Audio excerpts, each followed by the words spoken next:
Wow, Lloyd, what a great conversation we had tonight with Alex. That was incredible. It And was. what did you get out of that this evening?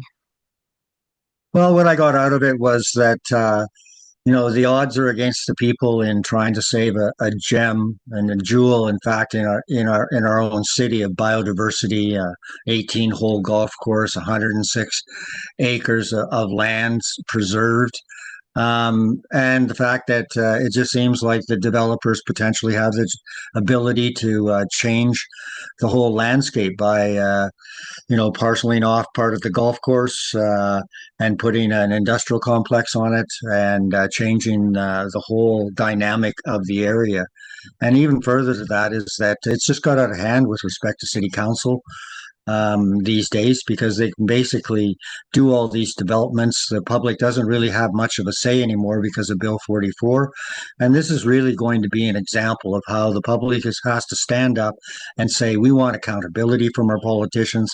We want them, there's a land deal going on here with, transferring land, industrial land in part of Kelowna that was supposed to be a bus stop, and these kinds of things. We need this accountability and get people involved to say that the city isn't representing us, and we need to see that accountability. And it was a great talk because Alexandra brought all of those points home as far as why we need to preserve this special place in our community. Absolutely. I learned so much. I got to say, we've got to get behind this. Kelowna Citizen Safety Association's choosing to now, especially with the representation of not just that area, but of a lot of people who actually use the Kelowna Springs Golf Course. I was one of them, but I didn't realize about the biodiversity. I had no clue about the conflict of interest with the city and the things that they've been up to, especially changing of our bylaws and no one being able to have a conversation, all these backdoor deals being done with developers on commercial space that we clearly don't need. There is no urgency for this to go through. It's a very important ecological space that needs to be preserved, and that place behind Ellison, definitely around all that wetlands area where the runoff happens. We've only got 3 weeks, so let's hope we can get some airplay and get behind this campaign. And with that, here's the interview. Here's Alex. Thank you for joining us tonight. We've got Alexandra Wright here. We will be actually having a discussion with her tonight with relation to the fight that she's enduring with the Kelowna Springs Golf Club in trying to help save that land, that property, and that area that is towards Ellison and behind the airport in Kelowna.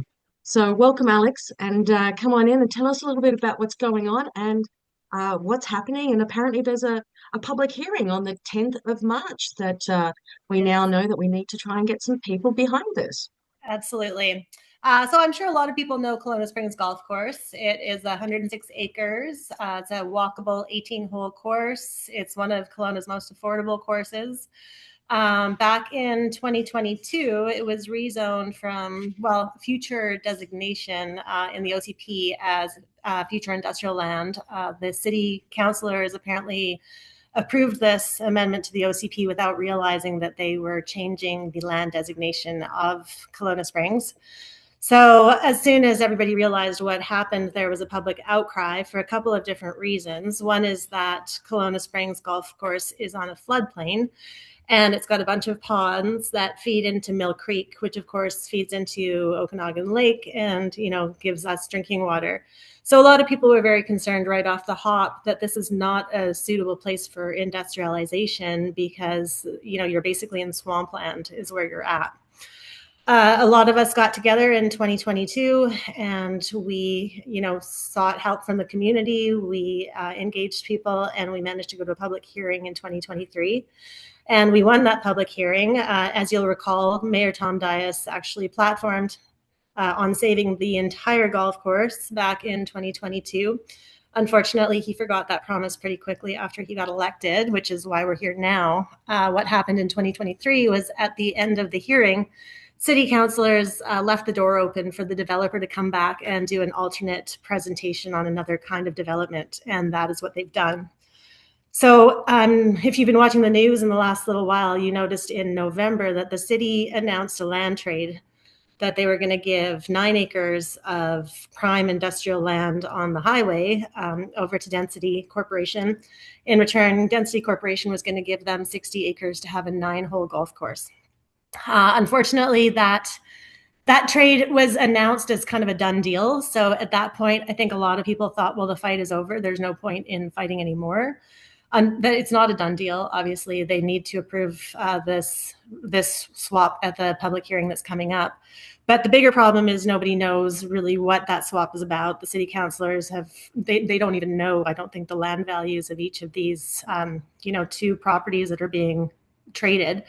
I've done several freedom of information requests and have not been successful in getting any information that's useful out of the city. Started that in November of 2025 when this was announced. So we're going into the public hearing not knowing what the city is approving and what they're giving away financially. The application by Density itself is a bit troubling because they've made a lot of loosey-goosey statements about, bringing economic development to Kelowna. They've said they're going to bring 700 jobs in, but that's not based on anything that we've seen. The application is very sparse. And now what we've also got is they're relying on an AECOM flooding study from 2020. Well, that study was never set up to industrialize Kelowna Springs Golf Club. That was always anticipated to stay as an absorption area for overflow from, the snowpack melting in the spring. Heavy rains. I'm sure you remember back in 2017, Kelowna Springs Golf Club, they were flooded entirely. We had lakefront property. We're adjacent on the back. We had lakefront property for a week before it dissipated. So we're talking about an area that has been recently flooded. It's been flooded probably about 5 times since Ian Robertson opened the golf course in 1989. So this is not, the city councilors are talking about how, flooding is a 1 in 200 year event. We don't have to worry about this. Unfortunately, as you know, these storms are becoming more prevalent.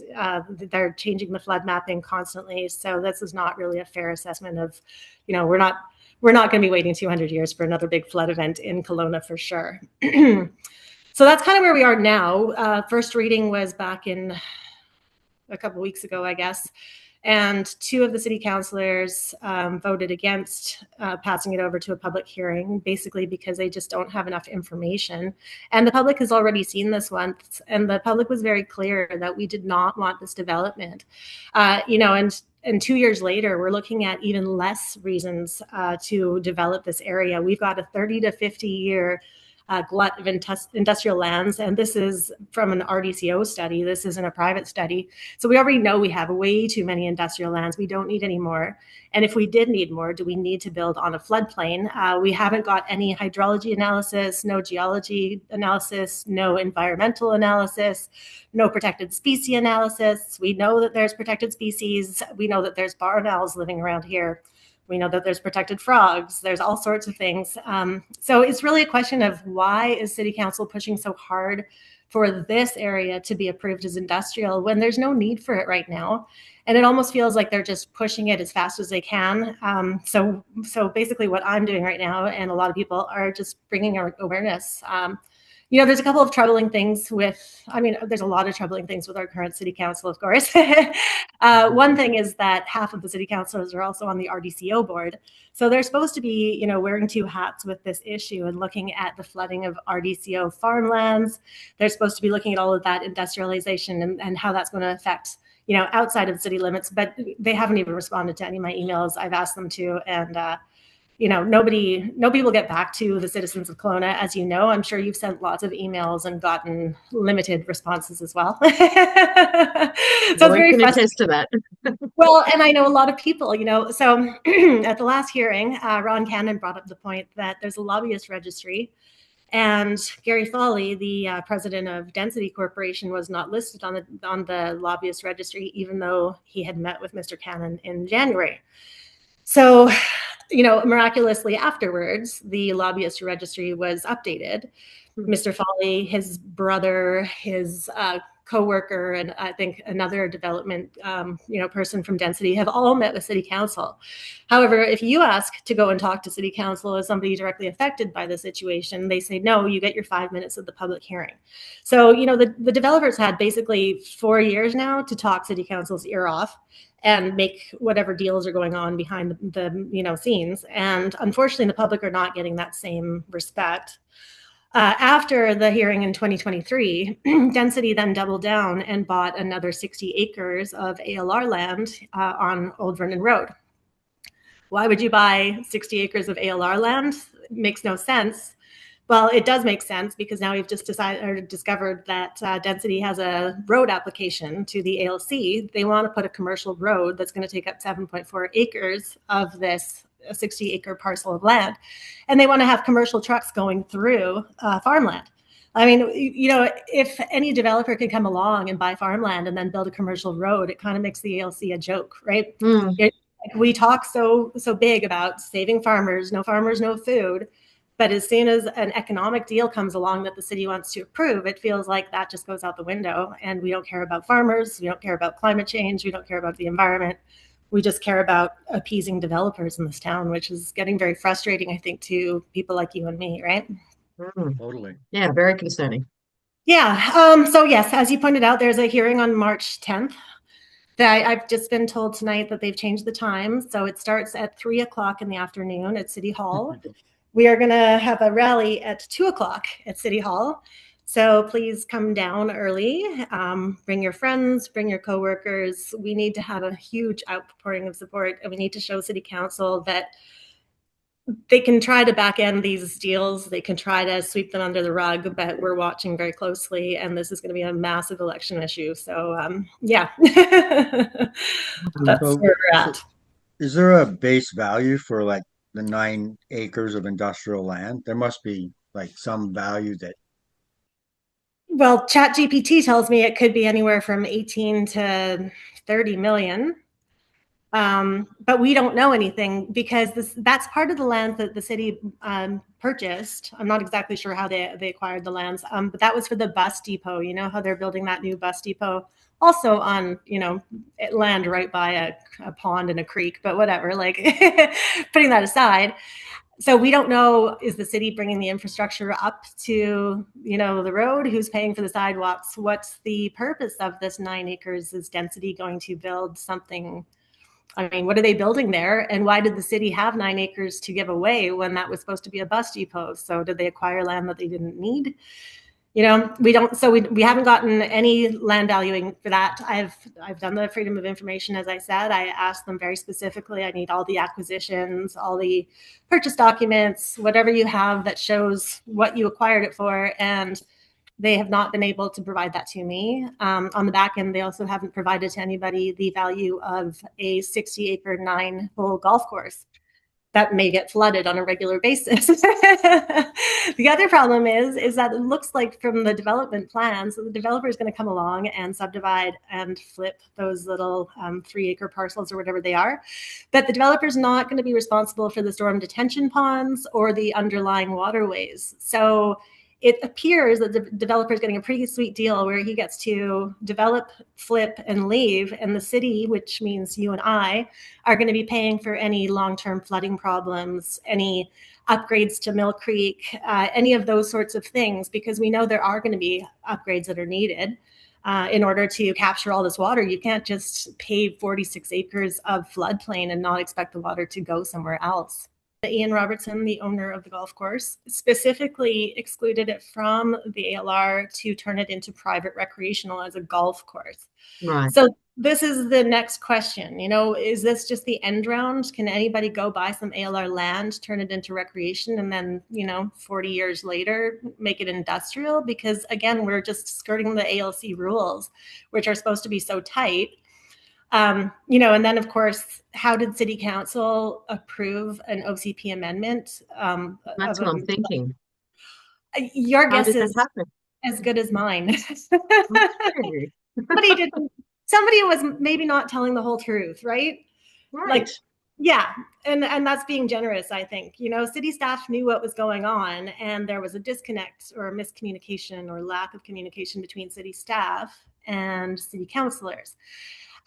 So why are we now trying to appease a developer and give him some kind of benefit when this was all an accident and everybody was just trying to slide it through, right? I mean, if this developer had actually managed to get that zoning as easily as he wanted to, that's 106 acres times $1 million an acre in Kelowna for industrial land. Like, you cannot get industrial land for less than $1 million per acre. So Yeah. he was trying to pull a fast one and he got caught. And now it feels like the city is just trying to accommodate the developer by doing this ridiculous trade, where if they really wanted to do a trade, go and find another 10 acres of industrial and trade it for the whole 106 acres. You know, our population is growing every year. We've already lost 2 golf courses with Michael Brook and Shadow Ridge or whatever it's called. You know, so we're losing golf courses. The golf courses that we have remaining are super expensive now because there's, you know, so few of them.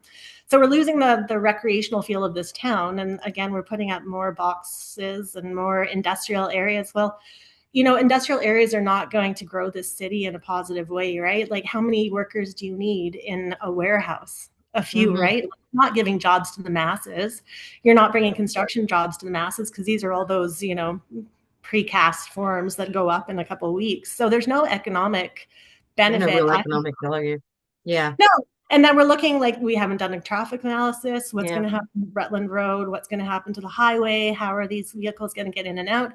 And unfortunately, the city says, well, we'll figure that out later. We're just going to rezone it and then we'll figure it all out on the back end. So what happens when we get down, you know, a year or two and, oh, whoops, the traffic analysis isn't what we thought? Lloyd, what would you say is also needed for this type of zoning that to go through, especially in this type of floodland area, for them to get this passed? Because there doesn't seem to be enough information. Well, I mean, there isn't proper information or documentation, as you pointed out. The amount of groundwater that's actually in the floodplain, because a lot of the charging of all the aquifers is coming from that groundwater. You know, you could walk along parts of Mill Creek and you can just see springs coming up all over the place. Um, and so, you know, the issues that I think are key, you know, aside from the economic ones, which I'll come back to, but with respect to the environmental ones, aside from not having any of that information there, the destruction of the biodiversity within the city that we have right now has been ongoing for decades, and I've watched it in particular, you know, lose our small ponds and those kinds of things over that time, and I think it's gone far enough. Like, seems to be all about money and not any caring for the actual stability of biodiversity within our city. And this just seems, you know, classical because the city is operating as if they're developers in land, you know, with respect to the studies and the inadequacy of them. I think that's an area that's really important. The whole amendment aspect of them allowing this to happen in those areas without proper studying and forethought, again, is just poor planning, and it's definitely infiltration from the lobbyist lobby, and UDI is at the center in front of that, you know, and they're in bed with the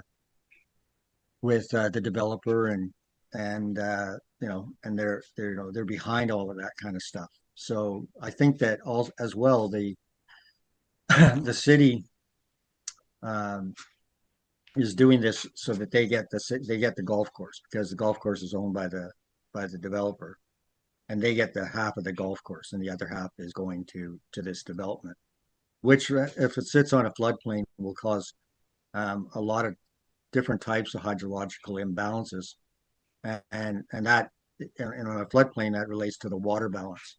So it's sort of like a where, you know, water rests is at a certain level, and those ponds have to maintain that balance in order, you know, to be part of the whole floodplain and the drainage patterns. Once you change the drainage patterns, then you change the water balance. So Cliff or Wilden is an example of that, where they've gone in and wiped out. They've tried to keep all of these areas, but that they put all these houses, create all this pressure, which has moved the water to different areas. So any surrounding areas and properties are going to be affected. So, I mean, I think that you're doing this actually is kind of funny because it reminds me of it'll be sort of my second campaign on saving a golf course because the first one was Central Park Golf Course, and that's where Walmart is right now, right?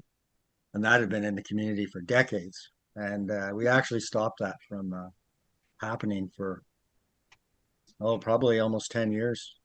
And again, these kinds of deals, like there should be an economic analysis if they want to do this, then where is it? Like what is the benefit of it? It's, you know, 9 million here and you're paying for how many million for the 9 holes of the golf course. And Well, so and I mean, our city's now going to be in the golf course business, right? They're going to be leasing it out. I mean, do they know how to run a golf course? Are they going to be able to make any money on it? Is it going to, be a failure? And in 5 years, they're just going to industrialize the rest of the lands Yeah. because we've set the precedent now. Now they're going to say, well, nobody wants a 9-hole golf course. So we might as well just pave it all at this point.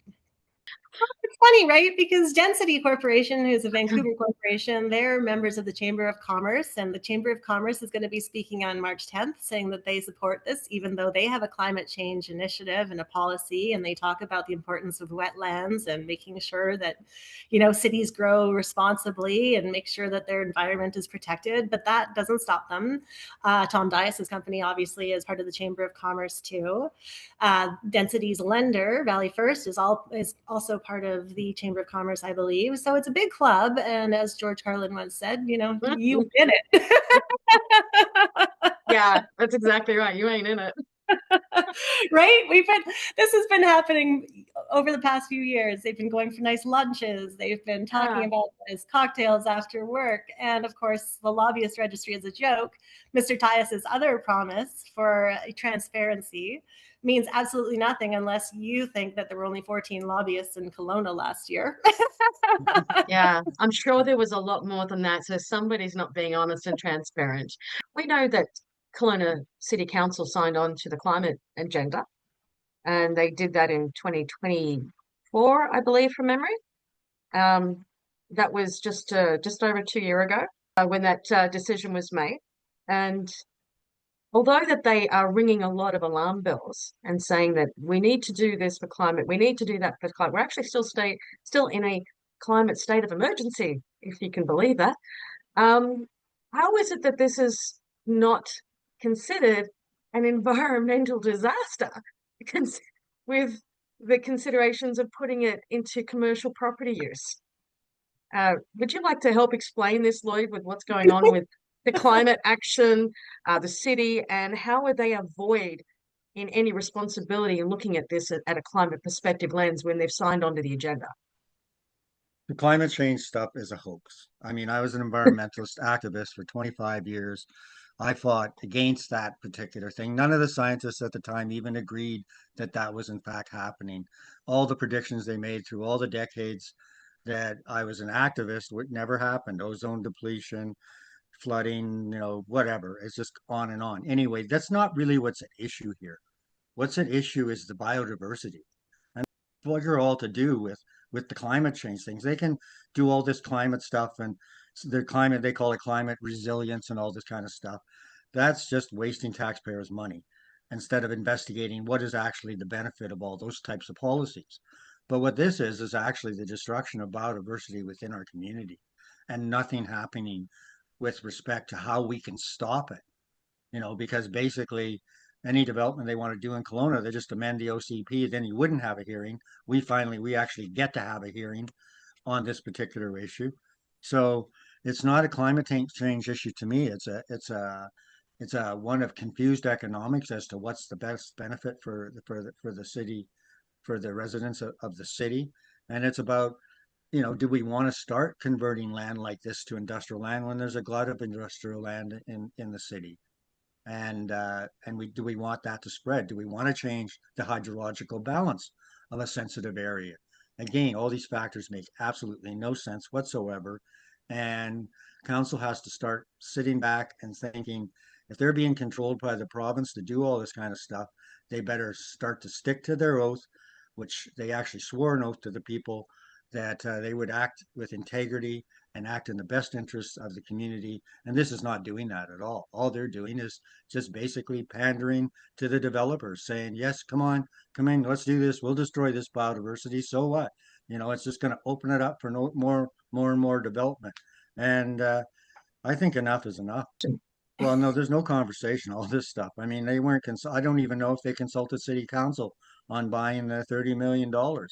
I mean, that would be an interesting fact to find out if they were actually consulted on these major decisions that they're supposedly representing us in.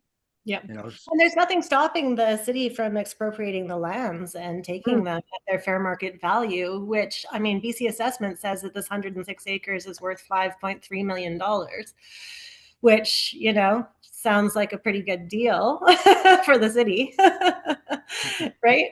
Well, But you got to ask, what is the city actually getting for this deal, and why is it so sweet for density?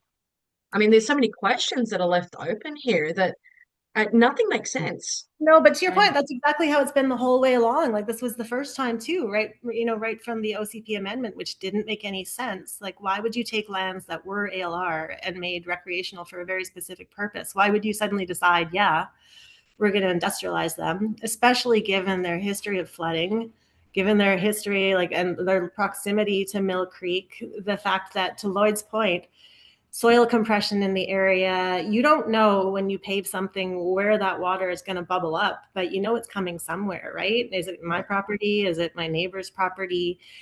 Is it the businesses that are already on Ackland Road down there? Because they have been flooded too when Kelowna Springs floods. So it's crazy that nobody's actually bothered to ask these questions. Well, no, it's crazy that the city councilors have not bothered to ask these questions. The only one who was asking the questions at the first reading was Ron Cannon, and he had some very good questions, very smart questions. You can go and watch the hearing.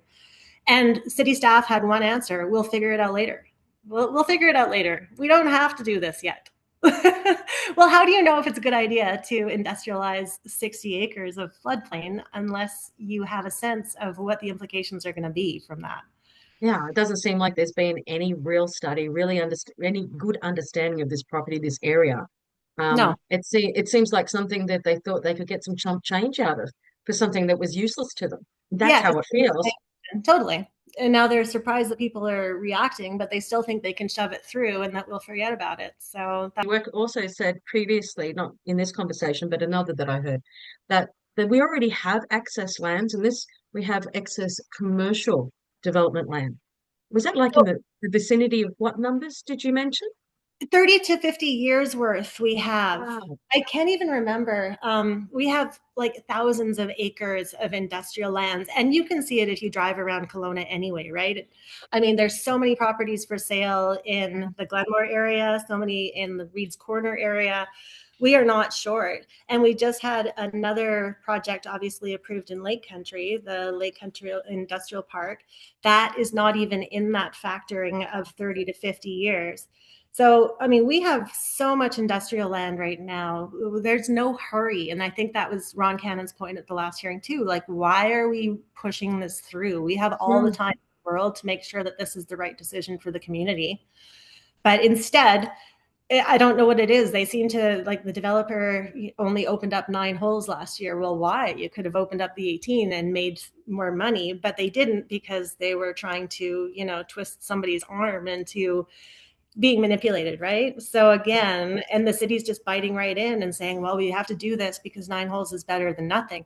Turn it into a bird sanctuary. Have 106 acres of beautiful, pristine land, right? Like, well, there is wetlands behind there, right? So, and with that vast area, it should be having some sort of, environmental conservation of those species. Well, and there's like the frogs and things like that you were saying earlier.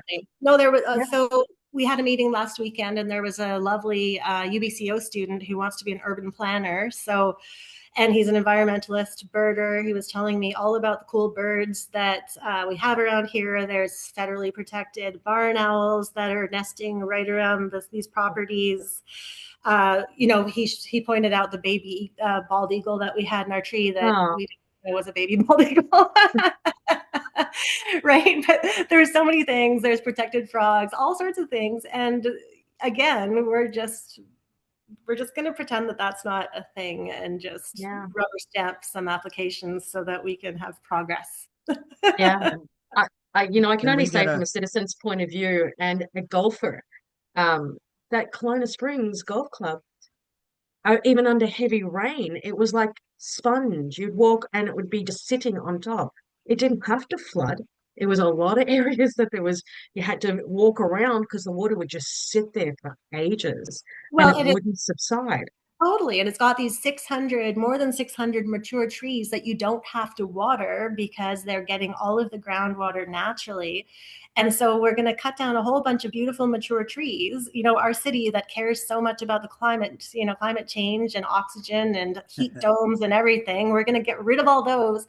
Are we going to plant some sad little aspens somewhere to replace them? The whole thing just stinks. You read this application and the first assumption from the city staff recommendation is we need to develop the gateway, and this is in the gateway, so we must develop it. There's not even any contemplation of, do we need more development in Kelowna right now? It doesn't even hit the radar, even though we know there's a glut. No, it would be a whole different ball game if, businesses couldn't come into Kelowna because there was no room to, house their facility. But that is not the problem in Kelowna. Well, and again, once again, we're doing it in an area that they think is a wasteland or of no use to them, where they're Well, not giving the respect to the land and what it is actually used for, what it's doing right now as this water basin, and where it's cooling and catching as well, this our bit city of a catchment councilors area. basically think that the people of Ellison and Rutland are second-class citizens in this town. I think we can all agree that, that's basically how we are treated up here. It's the same thing with Ellison. Who cares if traffic backs up? Who cares if the farmers get flooded? Like, it's not important. It's not yeah. mission. The biodiversity that's there, and obviously the concern for the environment side, environmental impact side. I never even knew it existed until you brought this to light, Alex. So first of all, I want to say thank you for taking on the fight and bringing the information to us all. Um, what can we do? Where does this go now? What is it that you're going to try and achieve, and where are you up to right now? And what would you like to see happen? Okay, so the first thing that we're doing right now is a letter writing campaign. So everybody needs to please email the city clerk, cclerk@kelowna.ca. Put in the heading reject Z25-0024 or, reject Kelowna Springs development or whatever you want to say. Put it out there that you don't like the way that this deal has been done. You don't like the fact that the city is acting like it's a done deal. This whole farce of a public hearing, when they've already decided what they're going to do is illegal under the Local Government Act. They should be going in with open minds. Tell them that floodplains and biodiversity and farmlands are all important, and they need to stop catering to developers. So that's the first thing. You have to get your email in by March 9th at 4 p.m. Otherwise, it doesn't count. Then, of course, there's the public hearing. We're selling t-shirts in advance, and at the public hearing, $5 gets you your very own limited edition beautiful forest green shirt. So buy a shirt, wear it. We've got flyers, print them out, hand them out to your neighbors. Ask everybody who cares about the future of this city, who cares about their kids growing up in a place where they have recreational opportunities, to get out there at 2:00 on March 10th and protest. Come at 3 to come and voice your concerns. Everybody has 5 minutes to speak to the councillors. You can make a presentation, you can have pictures, you can email again the city clerk the day before with your PowerPoint presentation or your photographs or your graphs or your charts. If you need help drafting a speech, email me, Alexandra at sweetcherrystables.com. We are tracking what everybody's talking about in a spreadsheet. So we're making sure that every possible angle is being addressed. The developer apparently is going to be coming out with a rebuttal before he's even, been to the hearing. Apparently there's more information coming out at some point that we are not privy to yet. So I feel like they're going to be pulling out all the stops last minute with more arguments. These days? Yes, so What we have happens one to on change.org as well. that? It's on the flyer as well, a QR code. You can Google change.org updated Kelowna Springs petition. Go and sign that. We've got about 1,700 signatures right now. We got 5,400 in 2023. But I think a lot of people figured they signed it once, so they don't have to sign it again. So we will be putting out our pages and pages of signatures to show City Council. I just keep hearing it through all this is all about money. It's not about the residents. It's not about the biodiversity. It's certainly not about the area, and it's not about the need or the necessity. No. It seems very frivolous, I must say. I would really hope that the city staff and the city councilors were being a little kind of forward thinking and thinking about a true win-win, because that's the expression they love to pull out when it's clearly not a win-win.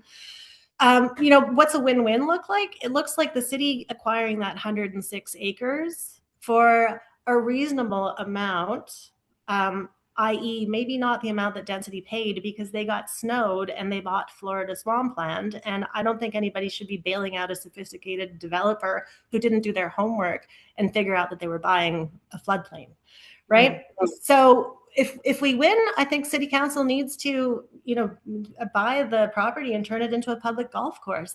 And I'm sure density is going to be just fine, because, I'm pretty sure that density is already having a whole bunch of other conversations in the back room about other properties in Kelowna that they'd like to violate. So even if you play this out now on the negative, as we said, yeah, what would happen if you lose, and what is the likelihood that this is going to go ahead when, and what would you see happen in 5 years' time?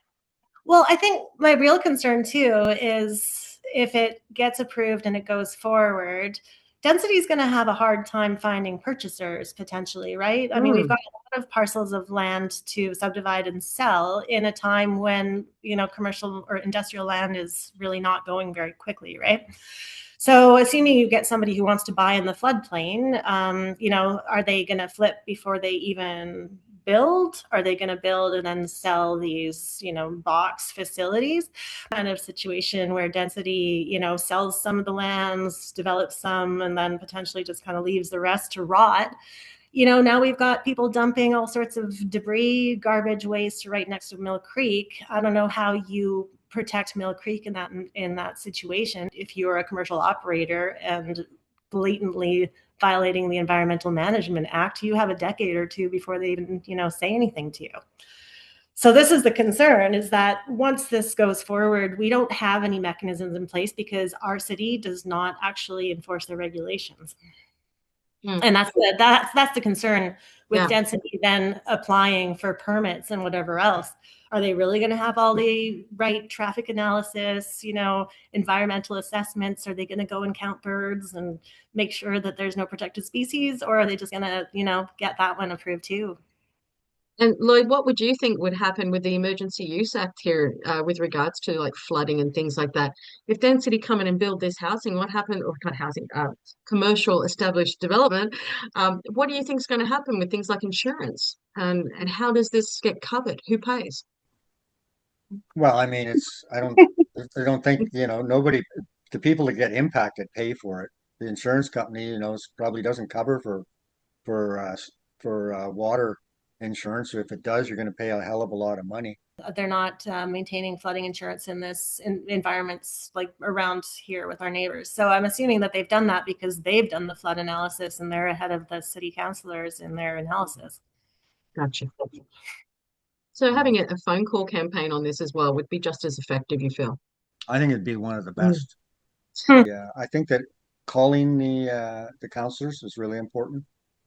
I think that's one of the things that should be stressed,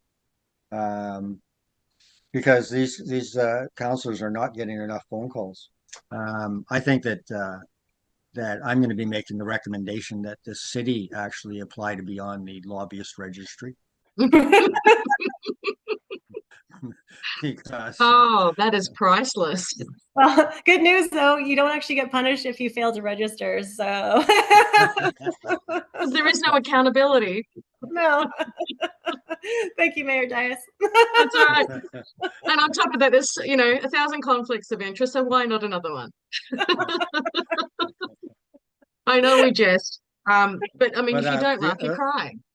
but the other thing I was thinking too is I was thinking of making the recommendation now that the school districts all have the power to expropriate, that school district expropriate and turn it into an international biodiversity experiment within an urban area. If we can find an arrowhead on the land, that it would be covered under the Heritage Act and it would be conservation anyway. I mean, therefore, that you're not going to be able to develop that because no one can. That Yeah. would Well, be a I'm way not out. saying that people shouldn't go looking for it, but I am saying people should go looking for one. Would you like to go and have a dig this weekend? I think you have to register. Oh, okay. That's what we need to do is register first. Um, so there's lots of things that could be done in the way of, conservation for this land, by the sounds of it. Has any of this actually been explored before? I mean, expropriation is the option, in all seriousness, right? There's no reason why the city couldn't do it, except that they obviously have made a side deal with density, so that's not in their interest to back out now. But I mean, to your point, like it's a great space for many, many things. I mean, you can't develop it. So now's the time to think creatively about what else it could be, right?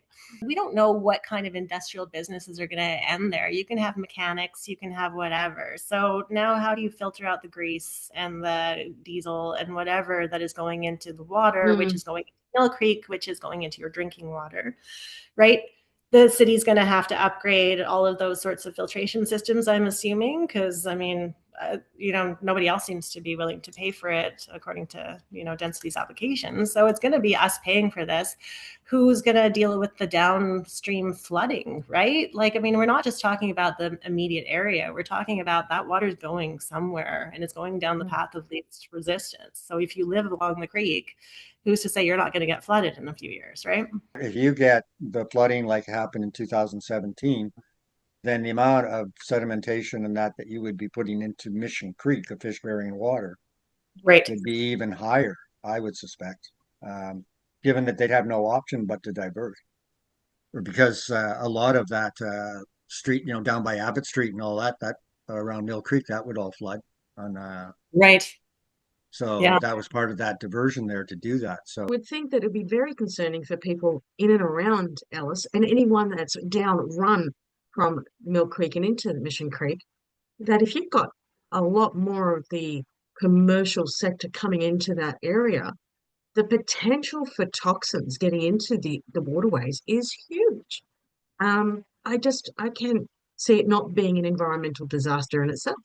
So we've already had some of those here, and how is that going to be environmentally policed? That's just another sideline to that It's argument.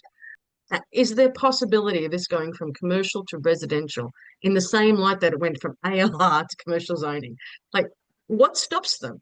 honestly residential. You could have probably made quite a smart, Ah, environmentally sensitive development, like community, a mixed use community. It doesn't make enough money for the developers. right. yeah, Okay. I wondered why it hadn't been looked at. No, I asked Gary Foley. He came to my house, and I asked him why he wasn't doing that, and the answer was money. Money. It's not. He doesn't care about our community. He lives in No. Vancouver, and Yeah. it's not about the culture here. He does not care about what we're trying to preserve. It's just a cash deal. Yeah. yeah. Yeah. He's got some deal he's obviously thinking he's explored and that he's entitled to from Kelowna City Council.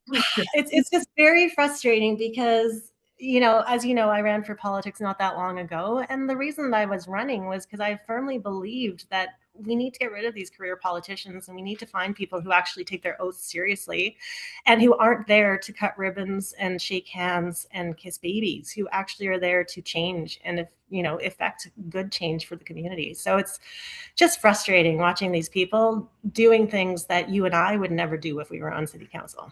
100%. I mean, it's also very short-sighted, to tax people on one hand on land use. They're grabbing here, they're grabbing there for all funds that they can for paying off debts that they obviously have overextended and expend, and then try to rob citizens from an area that is really not of use to make that a cash cow when it's going to be environmentally hazardous in itself, in its own nature. So I'm very disappointed to hear about this, and I'm sorry we've now in this fight again after 2022. certain promises by certain mayors said that they were going to run on this being something that wasn't going to happen, and now you're in the fight again. So I call out to Tom Dyas. What happened?